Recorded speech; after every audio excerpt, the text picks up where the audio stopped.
ఎన్టీఆర్ జిల్లా ఇబ్రహీంపట్నం ఖిల్లా రోడ్డు వద్ద పెను ప్రమాదం తప్పింది. బూడిద ఆన్లోడ్ చేసిన ట్రక్ డ్రైవర్ ట్రక్ లిఫ్ట్ ను కిందకు దింపకుండా టిప్పర్ ని రోడ్డుపైకి తీసుకుని వచ్చాడు. దాంతో టిప్పర్ లిఫ్ట్ రోడ్డు పక్కనున్న చెట్టుకు కరెంటు వైర్లకు తగిలింది. స్థానికులు నిర్లక్ష్యంగా ప్రవర్తించిన డ్రైవర్ ని చివాట్లు పెట్టడంతో సదరు డ్రైవర్ టిప్పర్ నుండి దిగుతూ కరెంటు వైర్ ను పక్కకు తప్పించబోయాడు.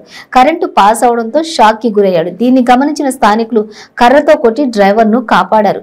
ఘటన నేపథ్యంలో విజయవాడ హైదరాబాద్ హైవేపై ట్రాఫిక్ నిలిచిపోయింది. పోలీసులు సంఘటనా స్థలానికి చేరుకుని పరిస్థితిని చక్కదిద్దారు.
కర్రపెట్టి కొట్టాలి ఇక్కడ వాళ్ళు.